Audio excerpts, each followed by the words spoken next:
this. We'll get it there. That's always good. Gives me time to share the link around.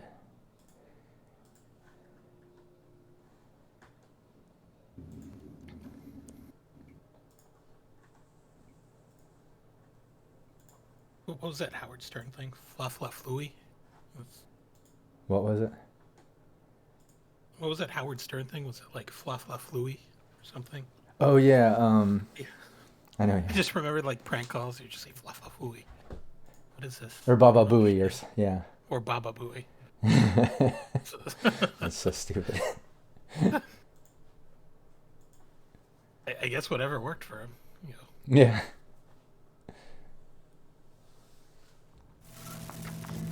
I think he's probably Cyberpunk Uncensored.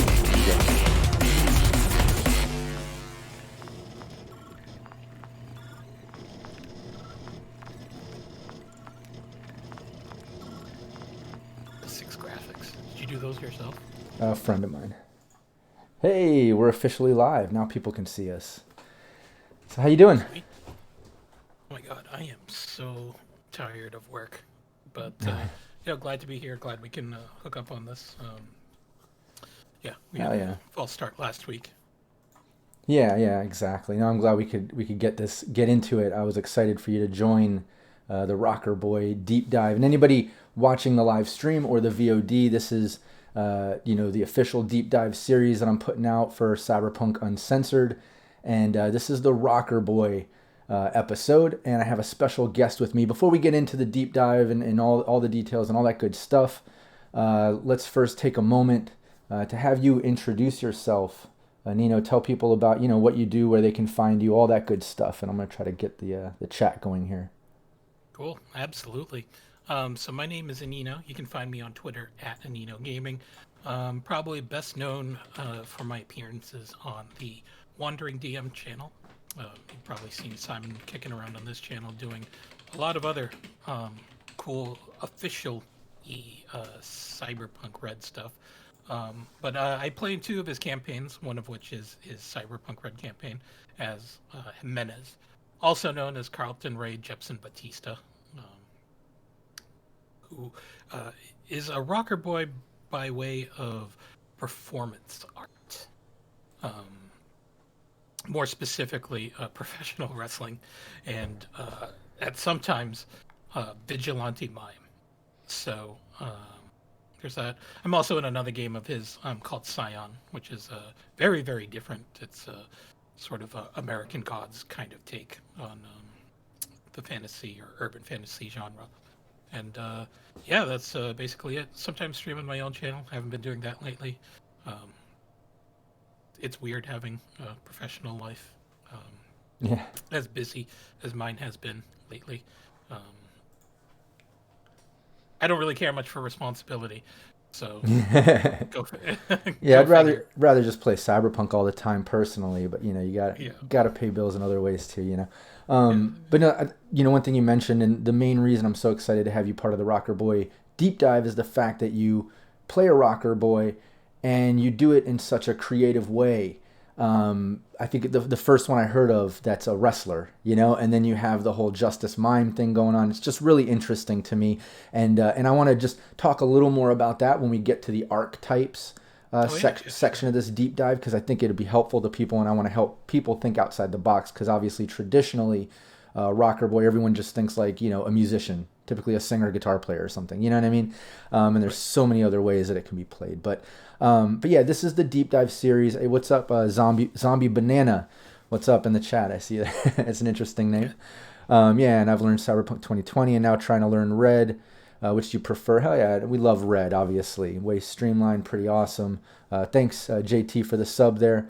But yeah, and if you're interested in getting into it there, Zombie, check out the Cyberpunk Uncensored YouTube. I have a whole tutorial crash course. It's like 20-something videos now of just breaking down the mechanics of Cyberpunk Red, and that's where you'll find the Rocker Boy roll ability breakdown. That's where you're going to find more crunch, more details on how the mechanics work. For deep dive, I like to, we're going to talk about life path, creative thinking ideas of how to play a rocker boy, what these different things mean, archetypes, recommended stats and skills. This is more creative thinking for the rocker boy, but we have all the crunch and all those other videos on the YouTube as well for VOD.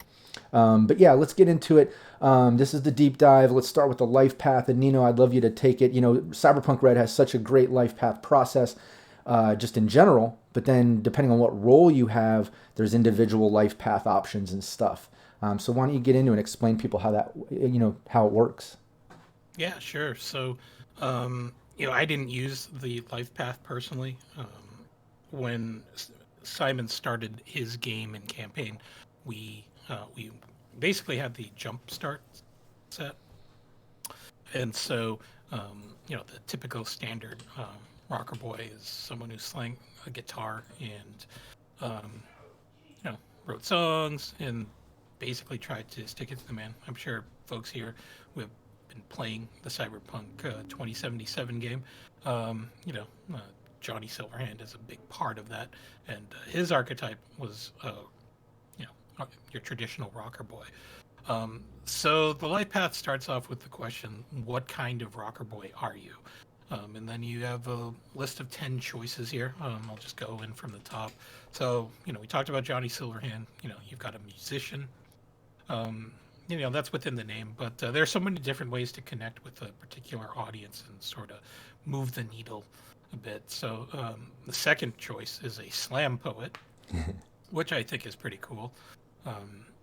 Third is a street artist. So, if you think of a Banksy type, that's where you're going. And now you have a performance artist. And that's basically where my character comes into play, because I believe that professional wrestling is performance art. But it's almost a crossover to sport, almost too, in a way, Yeah. But it's definitely performance art, yeah. Definitely, yeah. There's a lot of crossover with professional wrestling and such. Performance art. 5, you got your comedian. I know there are a bunch of really smart alecky people who play ttrpgs, and if you're not musically bent, I think that comedian is probably the way that some folks might want to go. And then the next one is an orator, your public speaker. A little different from a slam poet in that your orator is maybe we'll leave it at that. Public speaker. And you've got a politico, basically someone who is, very involved in the machinations of politics, or could be a little bit more tied towards working with the corporations and such. You've got a rap artist, your DJ, if you feel like spinning turntables and being an obnoxious person in general. And then the last choice is kind of interesting. I had to actually look this up, but it's called edgerunners. And that's basically a synthetic pop artist, pop music artist. So, yeah, I thought that was a pretty cool. I'm not really sure on how that works, but I know there's a really cyberpunk title out there known as edgerunners, which you can probably read about it a little bit more and see how they execute on that idea. So that's where you begin. Yeah, politicians can be a populist, kind of a multi-class corp, and rock boy. I feel like we can probably talk more into archetypes like that later. But exactly, I was going to say, you just kind of tapped into something too. A lot of people I haven't seen a lot of people get into multi-classing yet. I haven't seen a lot of it. Yeah. I'm going to encourage it to some upcoming players. I've got some one shots, some upcoming weekly ongoings that I'm going to be starting up, some new things, and I'm going to kind of encourage some of that, because I think that can be a lot of fun. And I think a rocker boy, there's a lot of potential there, just because of the crossover and the way that it can be done. And I mean, like, look at what you do with your character, even though it's similar in the performance art aspect, but doing the justice mime thing. It's almost like dual personality in that in itself. Almost its own set of skills or something. But sure. But yeah, let's go. Yeah. So the next question that they ask is, are you in a group or are you in a solo act? Which can really change the dynamic. My character is more of a solo act, although as he's grown in popularity, he's done the whole wrestling stable thing. So he's got that going for him. And so depending on which one you choose, let's go down the group path. Where do you perform? And, some of the places or venues that they offer up here are alternative cafes, private clubs, seedy dive bars, guerrilla performances, nightclubs around the city, or, just on the data pool, which is basically just being a streamer, essentially.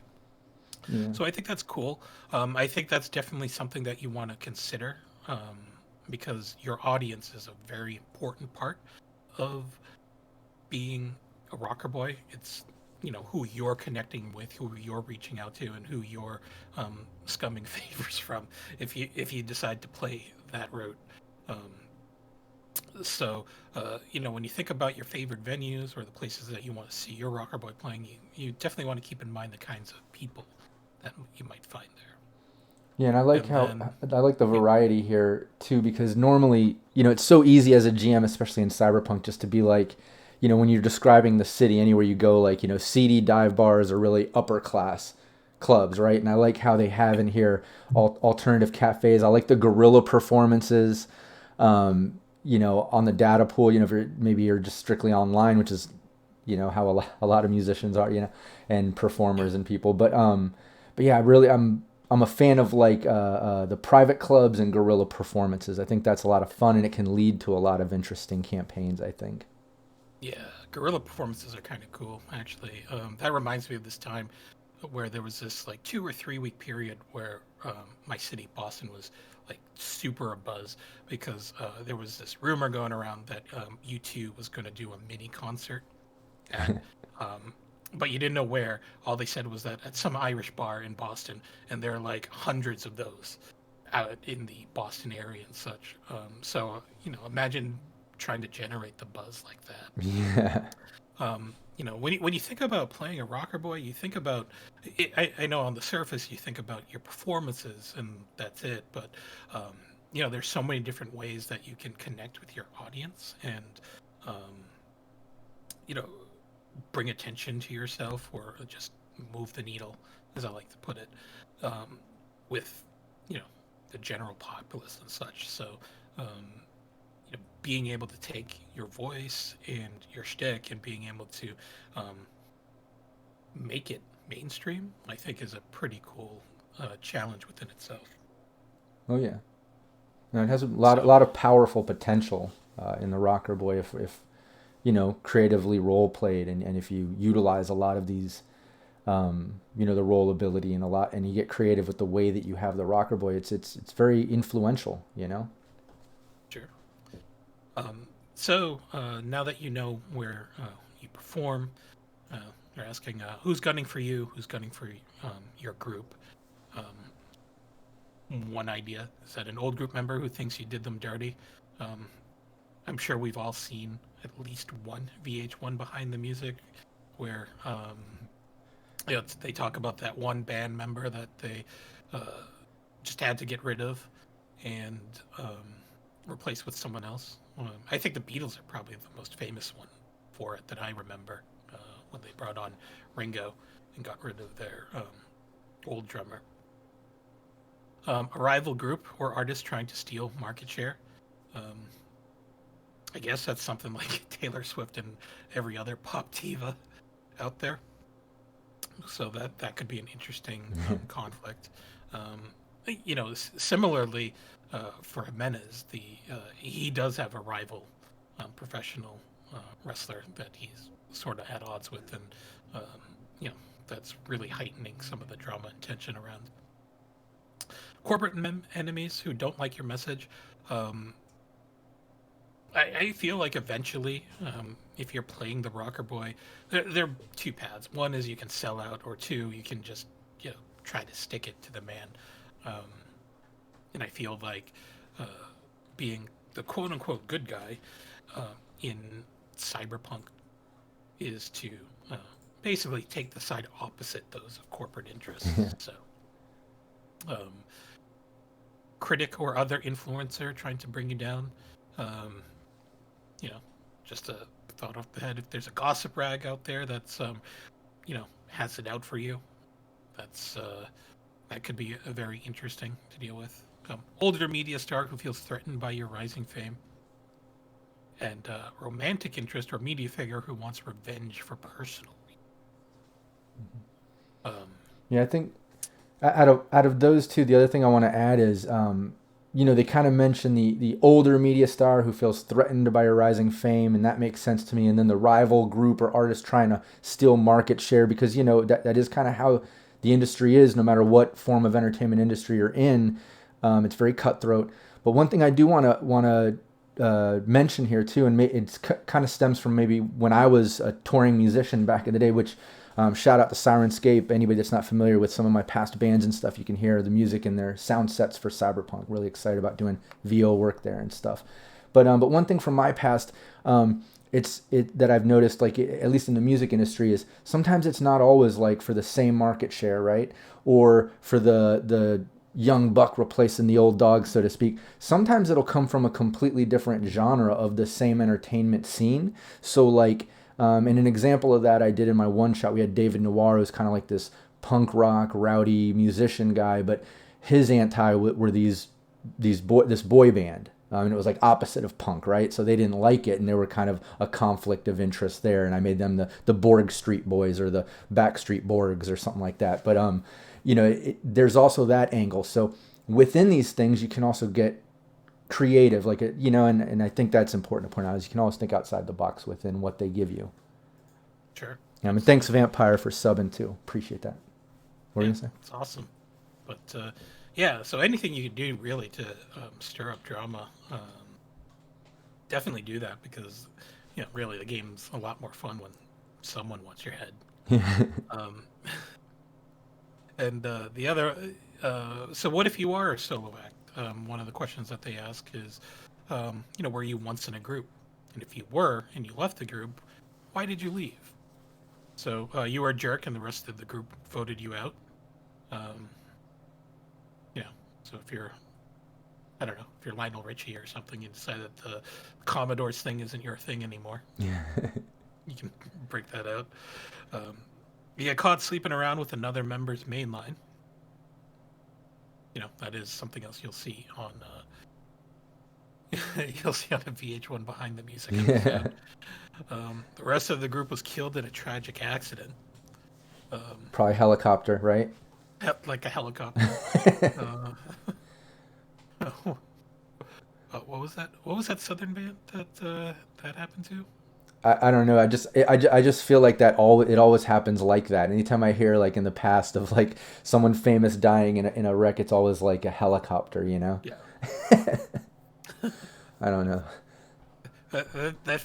Helicopter feels more tragic than just a airplane thing. Oh yeah. I think it would definitely be more scary, more rowdy of a thing. I feel like, you know, if, even though this is all off topic, whatever, if you're wrecking in a plane, I feel like someone, it's just like this, and you're like, oh shit, and your stomach's rising. But a helicopter is going to be like, oh shit, and like sideways, and like, you know what I mean? It's going to be way more chaotic. Yeah, no, like I remember my physics teacher in high school. He was in Nam, and he was a helicopter pilot, and he was flying one of those Hueys, and he crashed once. And oh shit, what happened to him was that. You know, he was trying to keep things steady, but his co-pilot was completely lost his cool and bonkers, and immediately hit the button that was supposed to basically detach all of the helicopter blades before the crash, and like one of those blades went through the windshield and just clonked him on the head.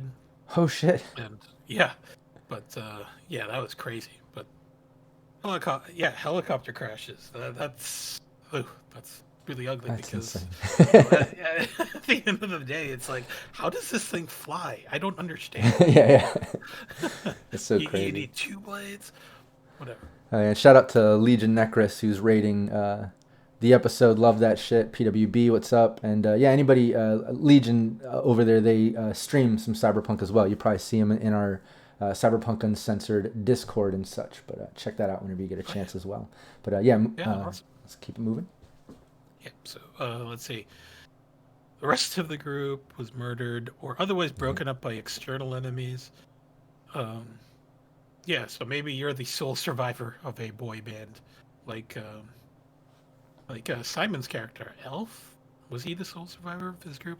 I forget, but he's not with his group anymore. That's definitely for sure. And I suppose that could also tie into who's gunning for you and your group, or what's left of your group. The group broke up over creative differences. Or 6, you just decided to go Beyonce and go solo. So, yeah, there's that. And then after you drum up your reason as to why you left your group, then it goes back into, where do you perform, who's your audience, and then, who's got it out for you. So. Yeah, exactly. So, yeah, and that's basically how they have the life path broken down. We covered all those sections, right? Let me just make sure. Yep. Yeah, and that's what's interesting to me about, like I said, Cyberpunk Red, is that they have the really extensive life path, which is always a fun thing from Cyberpunk, whether you're been into it since 2020, up current, whatever. It's just always been a fun part of it. And now that they have these individual life path options for each role, it's just so cool. And that's kind of what sparked the whole deep dive series. But there you go. There's the life path options. Like I said, you can be creative with it. They give you a bunch of options, but then within that, you can always think outside the box and kind of vary them up, reverse the meaning in them, things like that. Like what I was saying before about, competition and maybe even being from a different genre, who's gunning for you, things like that. So don't be scared to think outside the box and make it your own. Our Talsorian Games always encourages GMs to, make it your own. They're giving you everything you need, but by all means, if you need to alter things or twist it, think outside the box to fit your game, go for it. And I love that about RTG, is they're always, pushing the creative. But yeah, let's get into to archetypes and the way that some of these can be played. And I think, they cover a lot. First part of that individual life path goes over all the different things. And like I said, that I think the most common is musician. That's what you always think of when you think rocker boy. I mean, look at the most famous Johnny Silverhand and things like that. You're always picturing that. But there's other ways that you can be creative with it. And even within musician, I think, like, you can be creative within that. You don't always have to be this rebel, rocker style thing. Maybe be the quiet, shy type that is really good at talking and being charismatic when they have to, but for the most part they're quieter. I don't know. Put a cork on it if you're going to do the typical. I always think put a twist on it, But my favorite thing here as far as archetypes, and I don't see a lot of it, I'd love to see more of it, is like the face of a political movement or leader, or like a motivational speaker. Someone that's almost got that, what is it in D&D, the whole bard inspiration thing, you know what I mean? Like something along those lines. And it can almost even be treated like a complementary skill, like when you get that bonus +1, like if you're trying to do a skill check and somebody else in your party wants to give you a +1, they can think of a way to use one of their skills to complement that. And then if they succeed that, you get the +1. I feel like there's almost room within creating the style of rocker boy you are if you make him a motivational speaker. I know me as a GM, I would allow it. Like if the player played that character and in the heat of a moment they were like, all right, I'm going to take this moment before we enter combat to tell my team we're the baddest. We're going to go in there. We're going to be sharp. We're going to be fast. We're going to take over. We're going to, and just hyping it up. I'd be like, all right, everyone gets a +2 for the next few minutes, in combat or something. I think that's kind of fun. And then also I love, how they mention what is the street artist. I don't see a lot of people playing like, and you said like the Banksy thing. Like I think a graffiti artist that's like, sending messages out there and doing things with that. I think that's another kind of creative angle I don't see a lot of when it comes to rocker boy. But what do you think when it comes to archetypes and creative thinking? I mean, obviously what you did with Ximenez is awesome. It's the first one I've seen of somebody being a wrestler. It's really cool. Yeah. So I guess it really depends on what you want to play. Do you want to play a guy who's, on the rise and looking for just money and fame, or is there some sort of message, or if, are you thinking that at some point your conflicts in the game are going to change your character's outlook on life, and it could swing either way. So I think that once you kind of establish that, then you need to understand or figure out, well, how am I going to use this to connect with my audience within the game and within what you and your group is doing. So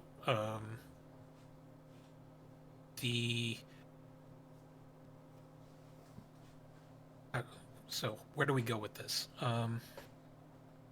Yeah, I think any type of for me, it's always like I'm more impressed when it's, like I said, anything other than just being a musician.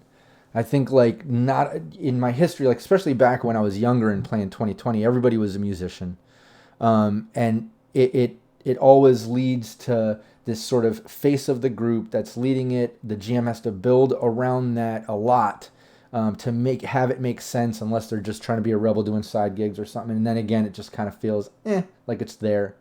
But I think to have it engaging with the other players, to be part of interesting plot hooks, all that sort of thinking, it's important to think outside the box. And I think GMs really appreciate it. Like I said, I'm really impressed when I see stuff like you making The Wrestler, or like if somebody were to, like I said, be a motivational speaker or a graffiti artist, I'd be like, oh, wow, I haven't seen people do that shit. Like, let's think of creative ways to make that into plots or affect plots, Yeah, I mean, I think that one of the things that I've always wanted to do as a rocker boy is to see, how much of my performance stuff could I get in while I'm on a mission, or if I'm just running with the rest of the crew. Like,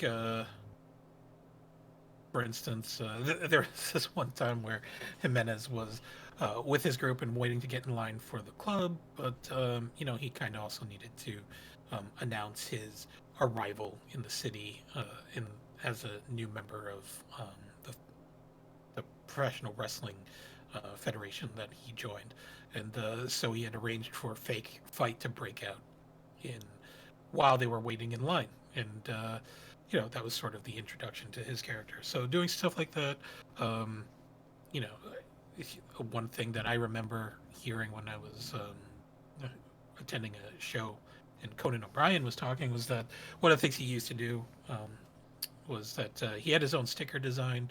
It was like just his face, like cartoony red hair and all that stuff, and he would just throw that sticker up anywhere in the city, and then folks would just be like, "What is this sticker? What does this mean?"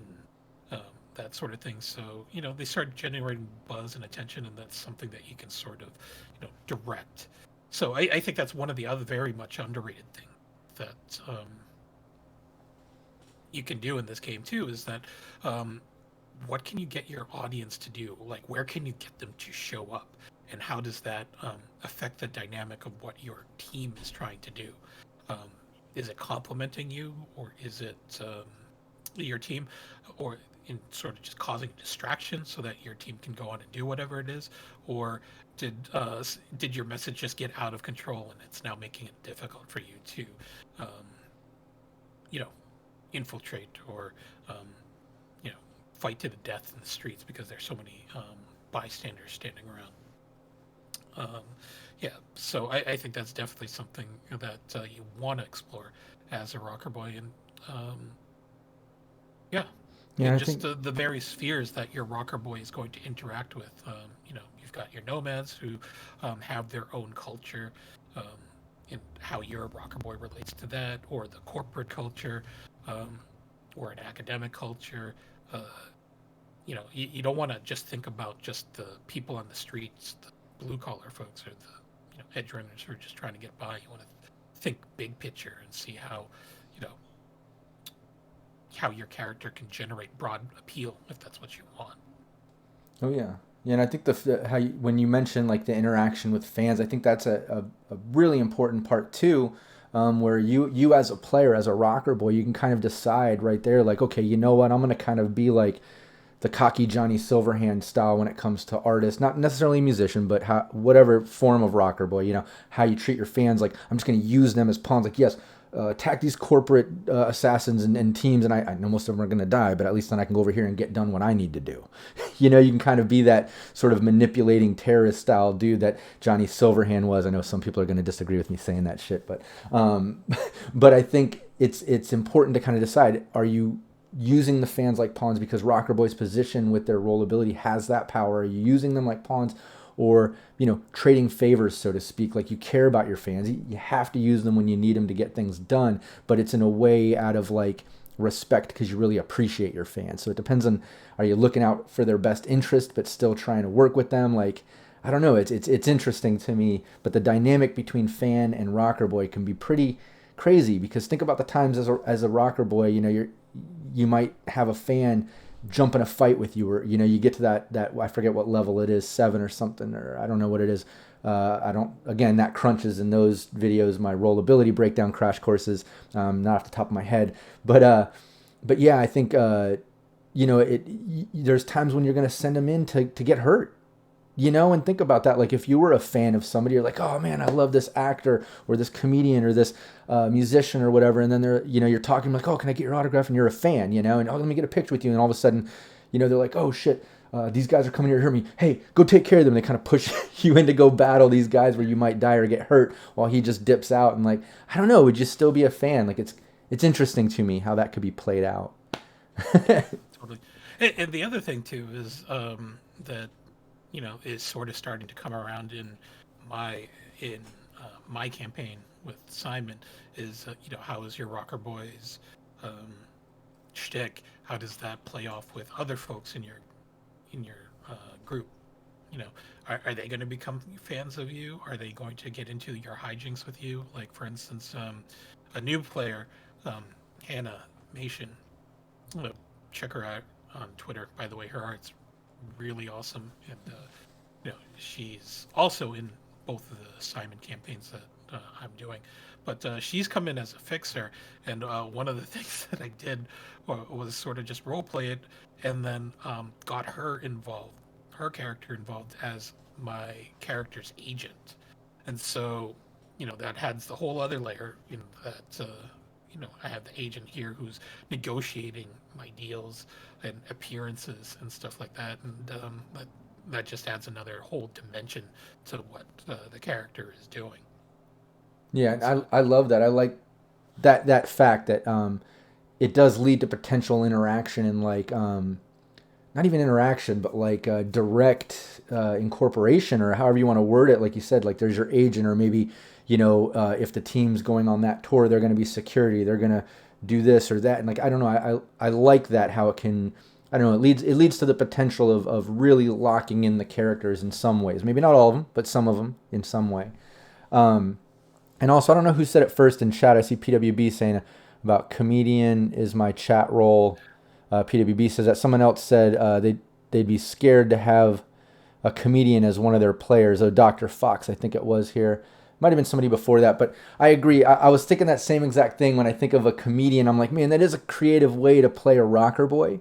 And like you said, a lot of people from the tabletop role-playing community, you know, a lot of us are wise asses. We're all witty. You know, we're pretty funny, even if it's just to ourselves. You know what I mean? But like, but we always have like little witty shits to say and stuff. And I feel like it could get a little out of hand. I could see that. I see what you're saying, that you'd be scared of one of your players. Like, yeah, I mean, you know, if you just, or, you know, you could, I feel like a GM could have so much fun with that, because, you know, if the rocker boy comedian says the wrong thing about the wrong person, that's another angle that could come gunning for them later on down the line. Yeah, I could see a witty GM too playing a heckler at one of the shows, and then them just going back and forth for a half an hour, amusing each other with the wittiest cut downs and things to say, while the rest of the team is just sitting back laughing. And like, I don't know, it could get out of hand quick. That would be hilarious. If, everybody like, and then all the other players just decided to play people in the audience. And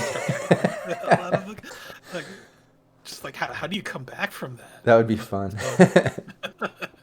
But yeah, but that does actually bring things to another point that I want to make is that you don't have to play a rocker boy um, who is a musician if you don't. You don't have to bring like real life skills, I guess, to playing your rocker boy. I know that one of the things that I sort of dealt with when I was creating my character and deciding, what was I going to do with the rocker boy was that, when folks talk about all the cool ttrpg players on other streams who play bards, and they're all actually musicians, so they'll bring a instrument with them and actually perform shit while they're on stream. And I'm like, how do you compare or match up to that?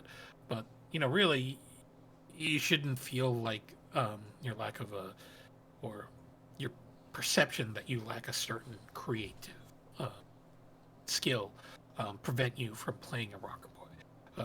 I think that even just describing how you want your performance or how you want to convey your performance and inspire other folks, that's the real crux of, or a real important part of playing the rocker boy, is just understanding how you want your audience to feel so that you can manipulate them to do whatever you want for them. Yeah.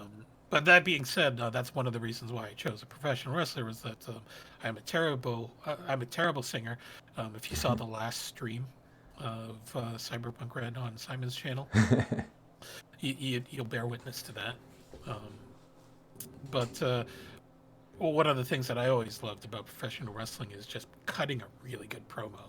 And so, that's the performance side that I try to bring in, because I feel like that sort of carries on to other interactions just outside of, the professional wrestling ring, when you're trying to stir up folks on, the data pools, or just stare down, or, stand off against other folks in a tense combat situation, things like that. Oh yeah. And Cyber Smiley, what's up? I see him in the chat. Cyber Smiley and Derek from Data Fortress 2020 have a show every other Wednesday that we're streaming, Tales from the Forlorn Dopes. Some old school Cyberpunk GMs with their commentary. It's a lot of fun. But he says Robin Williams played Cyberpunk 2020, so I guess he was a living rocker boy. That's so true, man, and rest in peace to Robin Williams. But yeah, that's awesome. I heard that too, that he played 2020. But to comment on what you were saying, and too, about rocker boys and how like bards and some players would kind of bring their real life to it, and you don't have to do that. I'm with you on that. I'm more of a fan to not bring real life to what it is. I think part of the role-playing game is to think out, get out of your comfort zone, try to be something different, try to have some fun with it. And for me, it's funny because I've never liked the rocker boy. Let me back up. I never liked the bard because I started with D&D when I was a kid, but I didn't like bard. I never liked the musician thing. It always seemed kind of cheesy. But I played guitar since I was 10. I've been a musician. I've been a touring music. I did touring and all kinds of albums and soundtrack stuff and just, lots of cool shit when it comes to that. So for me, I felt like it was too real life and thus kind of cheesy. Like I didn't want to play that shit in a game because I did it in real life or whatever, I guess. But Cyberpunk, I didn't like the typical rocker boys. That's why I like the creative alternate ways to play these characters, like the wrestler, or like if somebody's like would be a motivational speaker, a political leader, a comedian or something. I'd be more interested in that, but only because I can play every instrument and I sing and I rap and I scream and I've been on tours and done that shit. And it's like, I don't know, I'd rather play like, a fixer or a tech or something different, something more creative for me. But that's not for everybody. Some people maybe like to bring the real life, like that's their comfort zone. They're like, well, fuck, I'm really a musician. That's the perfect role for me because that's kind of what I am. And they're comfortable in that and that's what they want to do. And they bring it to life even better because of that. And that's awesome too. But for me, I like to be completely different or put a twist on it or something. And again, that's why I'm a fan of your rocker boy being a wrestler and stuff. And then what you did with Justice Mime and stuff. It's just creative. It's really cool. Oh, thank you. Oh, yeah. Yeah. And, the other thing, too, is that your rocker boy can cross over into other genres. I mean, nowadays, whether it's an appearance on a show or getting a role in a movie, doing some acting, that sort of thing, or just even crossing into the political spectrum and getting involved there. Your performance, your artistry is just sort of a stepping stone, or could be just a stepping stone into other facets of your life or your character's life that could just develop over time. They say that the average person changes their career about 2 or 3 times in their lifetime. So, that brings us to the whole idea of multi-classing and, moving on from there. Like, say, for instance, if I use Ximenez as an example, what if, the equivalent of the WWE in the realm wants to hire Ximenez as a executive to help run the show and the business? That's certainly a way to consider crossing over into the corporate side of things. Or maybe if he washes out, he might become a little bit more combat oriented and delve into the whole solo thing, or a nomad, things like that. The world is your oyster here. Yeah, I think I really feel like that. You can take 2 or 3 different steps entirely, depending on what your team needs. Yeah, I'm backing up here in the chat because PWB said, I noticed this just a second ago. Would the hostess of a TV game show be a rocker boy? And that kind of plays into what Anino was just kind of saying too. That, yeah, most definitely it would. But it's a perfect chance to almost multi-class with media. I think someone else mentioned media, like if it depends on the TV show type, like game show, pure entertainment, fun, has a good chance to work with media maybe in some ways, but maybe it's a TV show, you're the host of a TV show that's like relevant pop culture news or things that do have influence to where it would make sense you're multi-classing media, rocker boy. I think that's a great point to make too. Cyber Smiley, I see media and rocker being 2 sides to the mass media coin. Most definitely, media try to present the news to change the world. Rockers entertain to do it. Exactly. They're both influencing, ultimately. They're influencing people with their news or whatever they're saying. They're just presenting it in different ways, Make sure I didn't miss anything else here before we move on, because I want to get into recommended stats and skills. But I do want to mention here in the chat, and what's up? I see Wookie Kev there. And Zombie, was it Zombie here?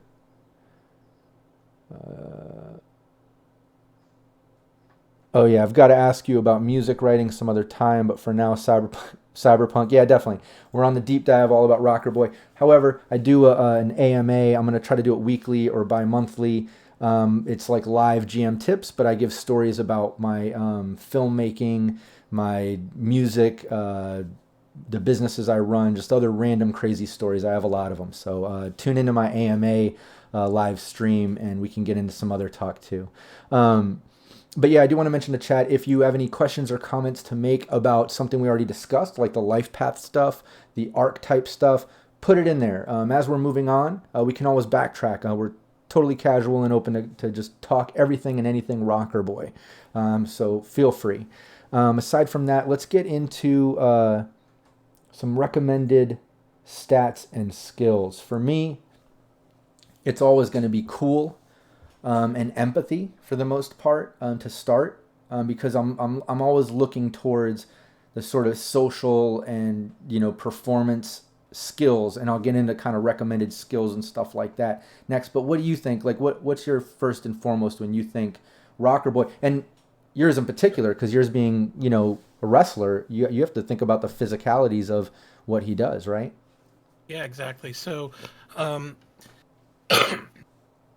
I've always taken a sort of team first approach when it comes to joining an RPG stream or just a table in general. So I'm typically the person who will choose my class and my skills last, because I like it as a exercise to figure out what figure out what niche I can fill on a team that no one else can, and what can I do to also enhance or potentially enhance everybody else's performances, or the way they play their characters. So believe it or not, I was actually a last minute fill-in for Simon's campaign. Oh, really? Someone had backed out, and then um, I was pulled, and then I accepted and pulled in. And then when I joined, everybody else had already chosen their classes, and so I had basically two choices at the time, because we were doing the jumpstart and all the other classes that interest me that I would have probably explored a little bit more, like lawman, media, or the corporate dude, just weren't available then. Yeah, so all I had was basically a choice between Netrunner and Rocker Boy. And then, for me, I just decided on a Rocker Boy, because then I had the idea of being a wrestler, and how much I could potentially do with that. So and the other thing that I was thinking about that was that the team dynamic had two folks who were very much in sort of the range combat kind of sphere, and we had a med tech and a your typical engineer. So the team was kind of lacking in physicality, just like in your face physicality. So that's where I directed my character to go, and just to be someone who can defend themselves without a gun. I know that guns are the thing when it comes to Cyberpunk, Cyberpunk Red, but I've always felt that if you can't defend yourself without a weapon, if someone's going to eventually try to ambush you when you don't have a weapon, or you're just going to have to fight your way out of things, and I didn't want a character who would be helpless in that sense. So, but definitely, empathy and empathy and cool are two pretty important skills, and then I guess it really depends on how much other skills you want to bring in. So my focus was body and dexterity, because I wanted a guy who would just be a pure athlete and have that see how that works out. But there are a lot of soft skills that your rocker boy could potentially dive into. So I can see that just willpower also coming into play in certain situations. Oh yeah. But it's basically once you have your cool and your empathy, then it's just a matter of deciding where else you want to branch out into and develop those cross skills. One thing to note, though, is that since empathy is a huge part of your skills as a rocker boy, you really can't load up on cyberware without losing some of your abilities, your way to connect with people. So that's where you want to keep things in mind too. Depending on depending on what you want to do, there are certain things that you can add. One of the ideas that I toyed around with for a while was getting a brain dance recorder for my character. Nice. That could be kind of cool, just selling the experience of a wrestling match against someone. That would just be baller, in my opinion. Oh yeah. I had a player in one of my previous campaigns. This was before we got the advanced copy of Red. Even I was doing Jumpstart mixed with 2020, and we were live streaming it. It's on the YouTube. You can backtrack in the videos, see it like way back in the day. But I had a solo there. My friend was playing, and he would live stream anytime he would enter combat. So it was almost like this is before we knew about the multi-classing aspect that Red would come out with, But totally a potential right there for him to kind of be a solo rocker boy, I guess, kind of, right? Because he's performing, he's doing this combat shit, but he was getting famous. He had fans for his streams of doing that shit, Yeah. So, one thing I do want to point out too is that play instrument. If you do decide to go the little more traditional rocker boy route, play instrument is actually a tech skill. So you'll definitely want to up your game there. And if you do decide on that, then you can certainly dive into the whole technique skills side of things and do things, you know, add some bonus to your um, picking locks, pickpocketing, even weapons tech, first That's a aid. great point.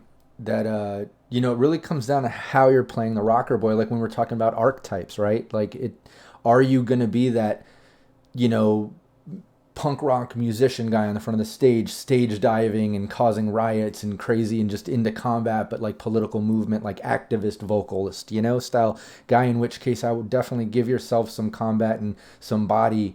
And you're gonna have to play an instrument, so lean a little bit into the tech side, and maybe because of that you're breaking crimes. You're already leaning into tech because you're playing an instrument, like you said, get into some pick and locks and shit like that. You're that type of rocker boy. But when it comes to archetypes, maybe you're playing that political movement leader, or you're that graffiti artist guy, right? So like you need a lot of move to get the hell out of the scene after you tag some area, some court building or billboard. So you can kind of get creative with what stats are important based on the archetype. And when it gets into recommended skills, I want to mention a couple here that I was kind of kicking around and thinking about when I think rocker boy. One thing I always kind of say is, which with each role, I think it's important to decide: are you going to be more, hand to hand, more ranged, or avoid combat altogether? I always think like you need at least a little bit of that. It is cyberpunk. I don't care if you're the nerdy, quiet little computer net runner guy, or you're this or that. You're still going to be stuck in meat space. You're the tech. You're still going to be picking the lock while these guys are fighting right here. You're still going to get attacked. Like cyberpunk is dangerous. It doesn't matter what role you are. I think it's important to kind of first start, like I said, with Rocker Boy, cool, empathy, think of the archetypes and all that. But then I think secondary, you always got to think, am I putting a lot into body? Am I that rowdy front face of the group Rocker Boy where I might get hit first? Someone's going to punch me first, or am I going to lean into combat as backup? Like I'm really good with melee and stuff in case we get closer. I'm going to be more ranged. I'm the voice, or I'm the like I said, graffiti artist doing political tags and stuff. So I have real high movement and really good range, so I can run out of there and like shoot the guys in the distance, keep them off my ass. But it really comes down to archetype, I think, depending on how you're playing the character, what skills you're going to lean into. But generally with Rocker Boy, I always think, like I said, social and performance skills, because no matter what type of Rocker Boy you tend to lean into your role ability, which is going to make you social no matter what. You're going to deal with fans and stuff. So I always think like you want to kind of look into some of those things, in which case, hand in hand, it might be important to look at acting or wardrobe and style. Things, personal grooming, things that might help you influence people or get into other situations where you can influence people that maybe normally you couldn't if you didn't have good wardrobe and style or good grooming. And then, like you said, playing instrument, composition. I think that can be important. I think that's an intellect skill. But I did see that come into play. The rocker boy David Noir in my ongoing one shot. Um, there was a moment when they were at like a funeral and he was performing. He didn't realize that he was doing all rowdy music, and then the other teammate made it through the crowd and was letting him know, like, dude, you're playing to the wrong crowd here. Like nobody was getting into it because you're at a funeral. It was like a memorial thing. You need to play more chill music, more respectful stuff. So then he kind of realized that, and he's like, oh shit, okay, I'm gonna try to do something I've never done before. I'm gonna do a real chill ballad in respect to the past and blah blah blah. And he did a composition role and he did good. So he was able to kind of wing it and write it on spot and make it happen. So there's creative ways you can use that, and that might come into play. Yeah, yeah. To the other point too is that if you're not playing your traditional musician, if you're trying to go the route of an orator or politico, or if you're just someone who's just one of those rockers who's just in the know your fans, like say you're a social influencer or something like that, where you're like one of those non-scummy influencers on Instagram who actually legitimately goes and visits places, and then doesn't do that for free. You just go out there and you just start telling everybody about that. Um, you know, I see that kind of rocker boy as someone who's very intellectual, and that opens up a whole new avenue of skills that you want to play, and a role that you can serve on your team as an information gatherer, because your language skills and local expert are both intellect, and then stemming from that, you go into your education skills, which is the composition, and then as a side helpful skill, your cryptography, deduction, and then some other pretty important skills too that comes into play is perception and conceal reveal objects too, which are definitely skills that I feel like a lot of folks sort of fall asleep on too, but it will add a whole good point. new dimension. Yeah, and it's let me see, someone in the chat, I saw an interesting comment. It just moved on me before I saw it, but and what's up, Entered Zen? He's also crashed in the Cyberpunk Uncensored Discord, new admin. He's helping run up our own West March sort of gameplay that we got going. But he also played a Rocker Boy back when I was doing that Red 2020 crossover stuff. But Zombie says, you will want Will to... Okay, this is what it was. Yeah, okay. Let's see. If you'll want Will to, because you'll want to resist torture and drugs, so you can handle drugs and not break to the corpse. And I think the important thing there too is not just not breaking to the corpse, but being a rocker boy, partying with fans, maybe, even just getting excessively drunk or doing drugs to enhance your skills at a moment that you're like Entered Zen says, needing brawling for a bar fight. If you're that type of rocker boy, you're performing bars and clubs and shit, it could come into play. But I like that. I think that is kind of an interesting thing. And again, it comes down to archetypes. It comes down to the way that you're playing it. What type of rocker boy are you? And then how are you playing that type? Because there's so many ways that you can do it. But I think that's a great point, is investing in will so you can dump a bunch of IP into that, resist torture and drugs, so you can handle it and not be addicted. And that's funny. But what I like about the system in general is the fact that there's so much synergy there. Like, you really don't have to make very difficult decisions. You don't have to really power game a whole lot to be effective. It's just already there, built into the system. So, you can definitely take what's best, or what works best with your particular roles or what you want to do, and then you're off to the races. A good GM anyway is going to put you in situations where your character will shine using his or her skills. Hey, what's up, Reservoir Panda? I see in the chat. GM Reservoir Panda, maybe some of you have seen. He runs games for Cyberpunk Uncensored. He had to take a month off, get a new internet hookup, but he'll be back in like a week or so, I think, if everything goes smooth. So that's cool. But yeah, he says brawling for bar fights is only if you don't want to be the Van Damme Roadhouse Swayze figure. Martial arts, fuck the world, baby. Yeah, I like the martial arts route too over brawling, most definitely. It comes with so much more to it, And I think it was, let me just make sure, Reservoir Panda. Yeah, I did see that earlier. Okay. And it says it's one of the great things about Cyberpunk roles. It doesn't have to define what a character is necessarily, but how they utilize their skill set out in the world as a profession. The media he recently played in Teddy Burns, another Cyberpunk Uncensored GM, in his campaign, could just as easily have been a rocker boy, that media. No, exactly. Like I said, I think there's potential to cross over, and I think it was somebody earlier that mentioned, maybe it was PWB, asking about the game show TV host. And I think there's a lot of potential for crossover. A lot of these roles have that way because the way that I think Artalsorian Games defines these roles, and then within their individual life paths, they give you all these options. And if you look at those options, like I said, there's so many that make sense slightly to other roles in some ways, to where like it's not fully, but it would make sense in a multi-class aspect maybe. But I really like that. I think it allows for full player agency when it comes to defining how your character is perceived in the world and how you're playing it. There's just so many details to how you can do it. Let me see, the Graphite Dragon, I like that name. Red is great for not railroading your stats and skills. The role defines one skill, the rest are up to you. Exactly. That's another great point, is that you'll do the life path, define what kind of rocker boy, who you work with or not, who's gunning for you, the style, all that. You might come up with all that stuff, But then it really does come down to that role ability, your interaction with the fans, your influence on them. Doesn't matter what form of entertainment you are, what type of rocker boy you are, your role ability is still going to be your interaction with the fans and your influence there, right?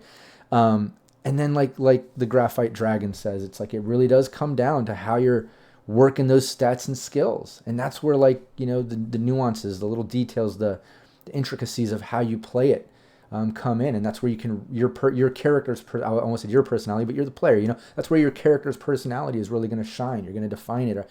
Are you that badass martial artist that's quiet but can read people and find hidden things, or the more picklock rebel voice box in the front of the group? And I don't know, there's just so many ways that you can play a rocker boy, you know, any role for that aspect, because of how Artausorian has it, like we said.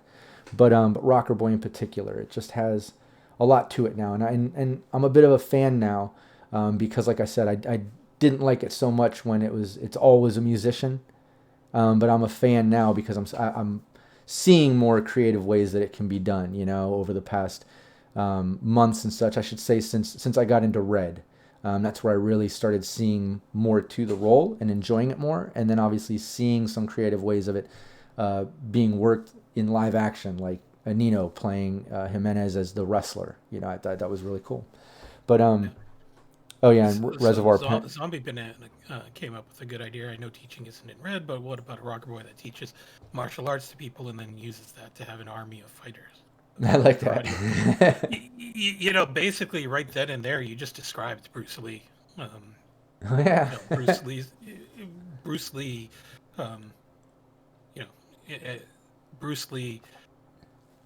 He jumped to movies because he wanted to teach his martial arts philosophy and reach a lot more people.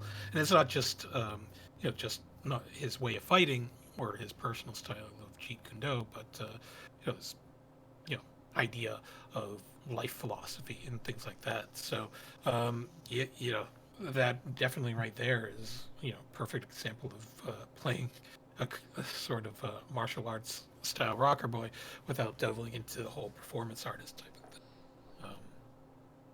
Side tangent, I don't know if anyone's ever seen this, but I remember this show on AMC that was talking a lot about Bruce Lee's biography and his original intentions behind the Game of Death, in which it was basically, if anyone's seen Game of Death, or at least knows the general idea, the original plot was that Bruce Lee was infiltrating this secret fortress with a bunch of other martial artists, and there were like 4 levels that he was basically had to invade and climb, and each level was sort of like a different martial artist specialized in something. And so you know, it was basically his way of teaching or showing that you know,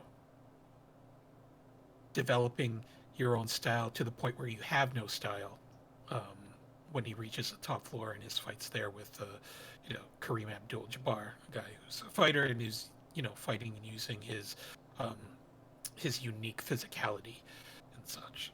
But if you ever see that around there, you can certainly catch it and see the way that Game of Death was supposed to be, or the way it was originally intended to be. Yeah, it's really cool. And I think that's a great point there, Zombie Banana, about a teacher, you know, teaching as a rocker boy and teaching the martial arts to people to create your own army. And then Anino mentioning Bruce Lee, because that's another great example. Because there's other great examples. Like, it made me think, when you think of like when I was mentioning like a political leader style motivational speaker, like Martin Luther King, you know, he was obviously, you know, considered a rocker boy, just like I think Bruce Lee, and you know, anybody that I think can, you know, has the power of that influence, as long as, like I said, you're not crossing the media thing, because we did kind of mention that in chat earlier, and there's that multi-classing aspect. We talked about it when we mentioned a host of a game show versus like a news show, so it kind of matters the details of what you're using to influence, but it kind of is, I think it was Cyber Smiley that said the same, you know, 2 different faces to the same media coin, so to speak, because they're both influencing, you know. But yeah, I think you know, thinking outside the box, that's really cool. Like Bruce Lee, Who else? Who else out there is, you don't really think about? Like I said, Martin Luther King Jr. There's, other ones, like obviously when you think about the big social political movements, you can think about all the different, motivational speakers down that line. But you can even go, when I think motivational speakers, I think like from the '90s. I'm sure he's still around, but the Tony Robbins guy, wasn't that the real tall guy that was the motivational speaker with the deep voice? Anybody remember him? Here, So what you're think, talking about, yeah. yeah, things like that. I think. Oh yeah, Malcolm X, Vampire Bites, exactly. Zombie Banana. I mean, you could go Mad Max, have an army of riders.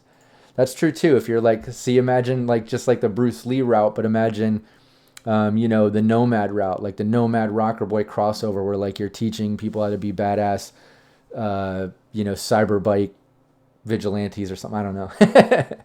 Yeah, no, I mean, I think that even just think about movements in general, um, and how, or just really popular things and how they um, sort of influence and change uh, the culture and just, you know, become, live there forever. Like, take a look at the Fast and the Furious franchise, for instance, and Oh how yeah. that just caused um, the explosion and this idea of street racing and that whole car culture and how that changed that and brought it out to more and more people.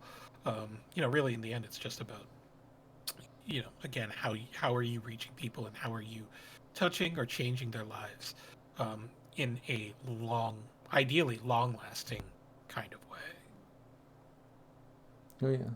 And then I see that the Graphite Dragon says fitness gurus and trainers. I love that. I think that's really creative. That's funny. Imagine, yeah, I would pay to see someone be Richard Simmons as a rocker that would boy. be great. I think. That would be so dope. Getting like, sweating to the oldies, Hell sweating to yeah. the metal, I like love that. Like going on. have the tech hair fro thing going on. Like that would be great. I really Yeah. like that for some reason. That really made me smile and laugh. And then Harshland. Hey, what's up, Harshland? He's part of the team there helping us promote Cyberpunk Uncensored when he's on there and with our other projects on the Discord. But he says, LOL, Billy Graham. Exactly. Oh, yeah. And then Prax is there. Hey, what's up? Who plays with the Nino. But Jazzercise Rocker Boy. So, actually, there is a message out there. Madeline asks, "Do either of you have a routine to get into the mindset before playing?" I do, personally. Usually, I listen to my character's playlist um, before my game starts. Uh, might review a couple of notes from my last session, but I also make sure to have a drink, either tea or a beer before I start. Might need to step away from the beer thing because that's what led to last stream, and that wasn't Oh. really pretty. But yeah, so that's basically my routine.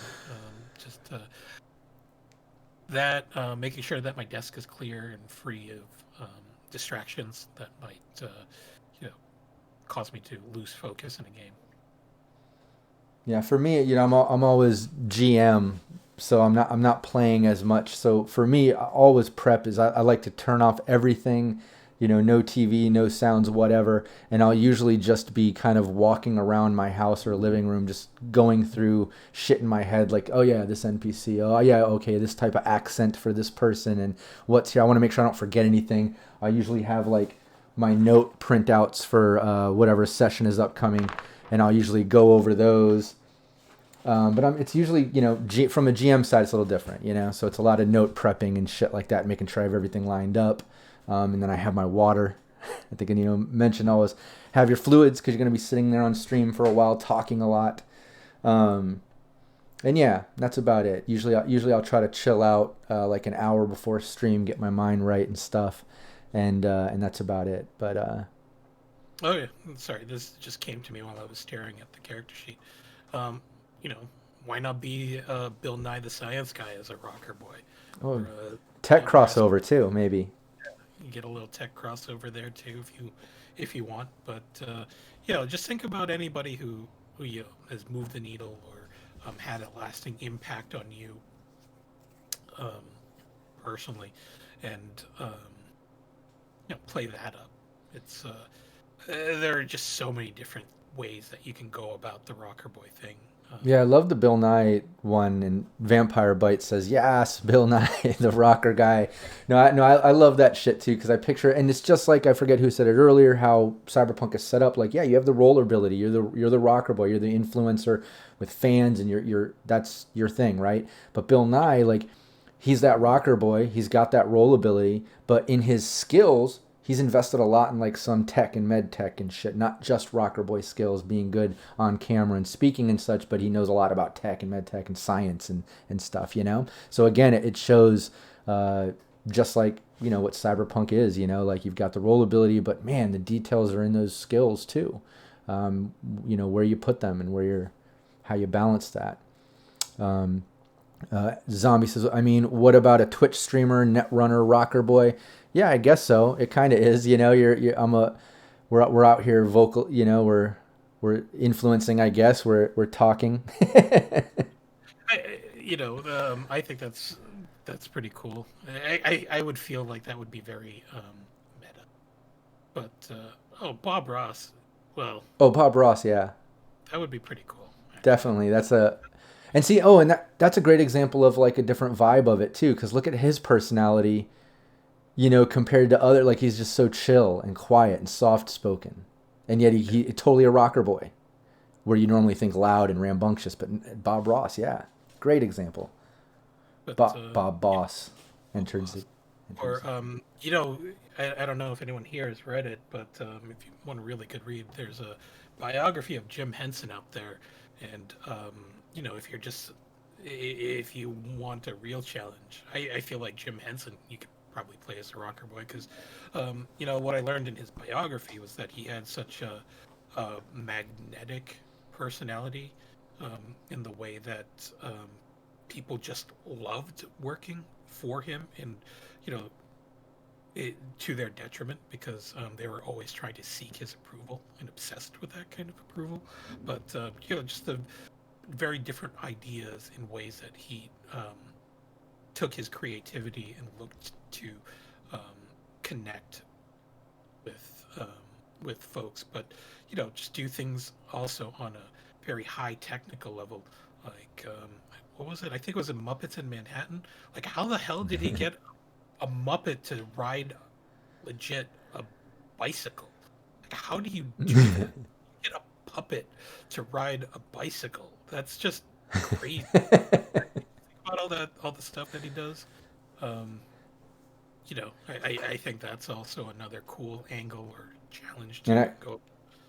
Yeah, and I gotta say, big respect for him too when it comes to dealing with puppets and puppeteering. I produce, direct, and write a cannabis-themed puppet show starring Tommy Chong and Andy Dick, and I never felt such like soreness and burn and everything.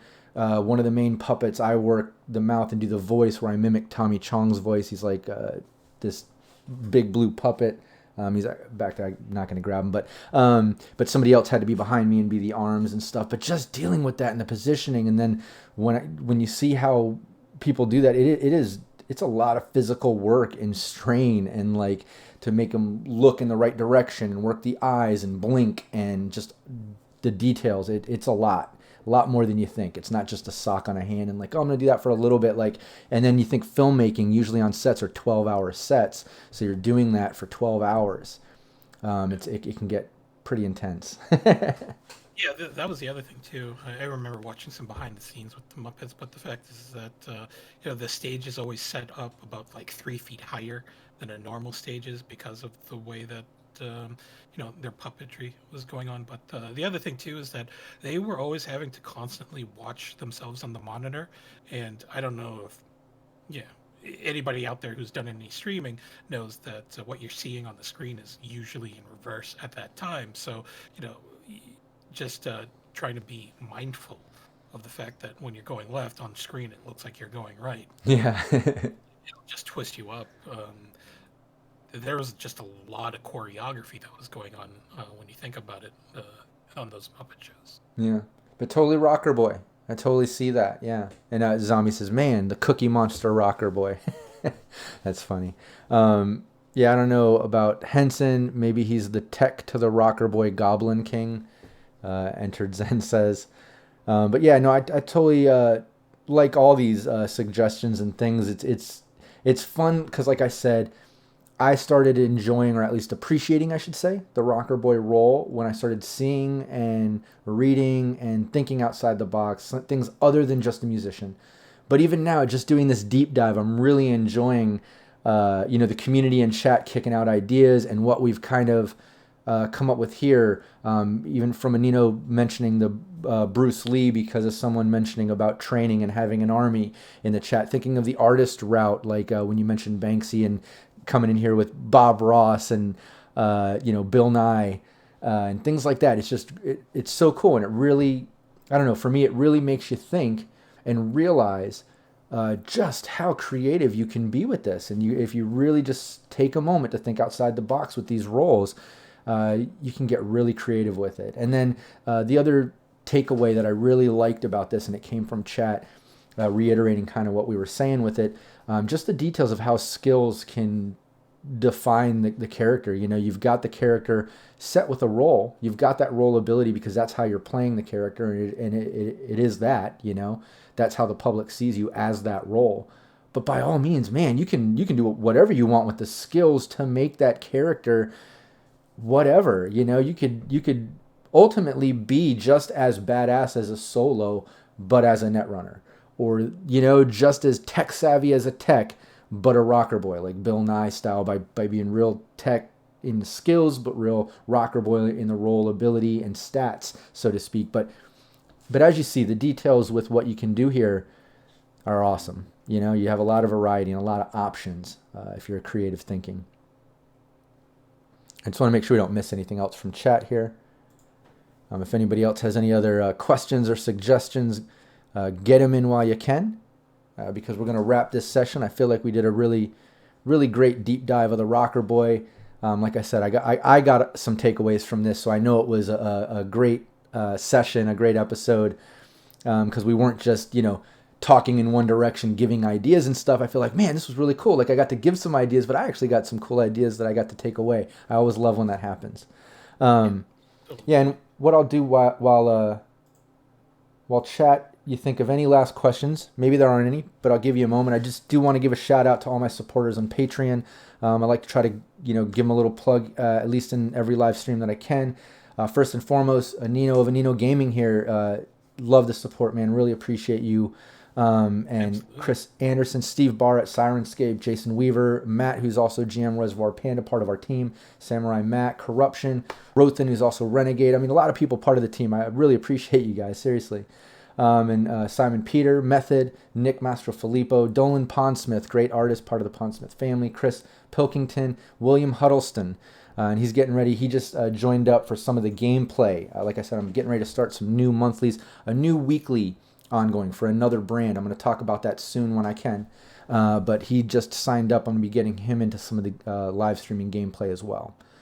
But yeah, that being said, Anino, do you want to give everybody another plug on everything that you have going on, where they can find you, upcoming streams, any of that good stuff? Yeah, sure. So you can find me on Twitter at Anino Gaming. There you'll see my updated RPG schedule, random pictures of my cats, and the various computers and peripherals that I've been building in my spare time because, well, I'm bored. So let's see, as upcoming streams go, I have 3 weekly streams going on right now. Friday nights at 8:30 p.m. Eastern is the Cyberpunk Red campaign that I'm in, DM'd by WanderingDM, featuring Praxigora Thesmophoria and myself and a host of other folks. We've been going on for over a year now, and I feel like we keep building more and more chemistry and doing lots of cool stuff. So definitely tune into that. On Saturdays at 1 p.m. also on the WanderingDM channel is a game called Scion, which sort of urban fantasy, urban myth, in the same vein as American Gods. That's also a pretty cool system, by the way.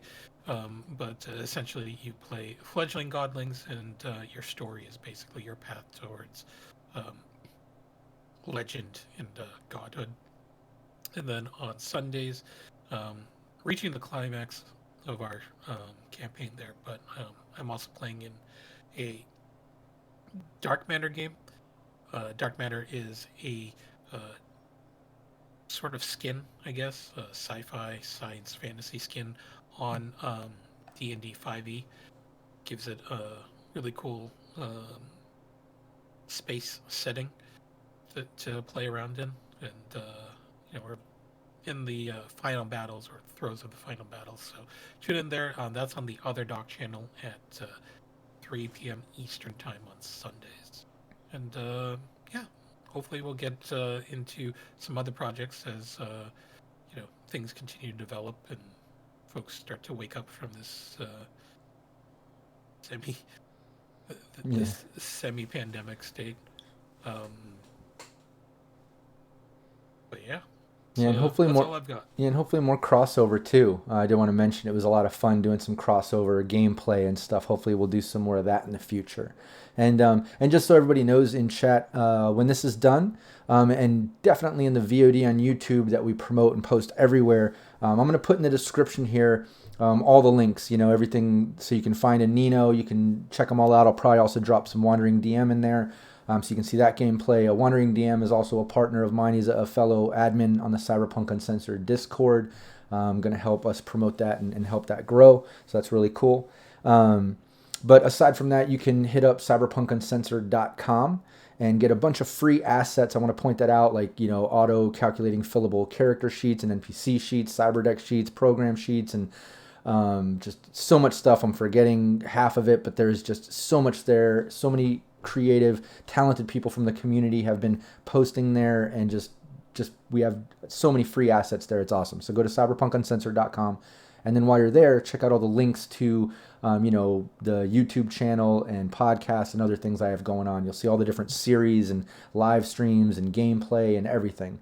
All the other GMs we promote. It'd be great if you guys just show us some love, give a share, give a like. Go look up Anino and see everything he has going. Give him a share and a like. And yeah, I think that's pretty much it. I don't see any more big questions coming through from chat. Just again, props to chat for coming through. I really appreciate all of you for contributing to all the live streams that we do. And thanks to you, Anino, for joining me once again. And yeah, and everybody in the chat. Let me see, Renegade Discord. Cyberpunk Uncensored Discord. You can look it up. But again, I'll put all the links in the description when this is done, and I'm sure you'll see us posting around the archived VOD from the YouTube, and that'll have all the links there as well. But yeah, look up Cyberpunk Uncensored on Discord and join us there. That's a great spot to, network, find a lot of GMs, players, and everybody from the community. But that being said, we'll end this transmission. I'm really happy with the way it went. And again, thanks for joining me. Thanks everybody for tuning in, and we'll see you next time. Take care. Peace out.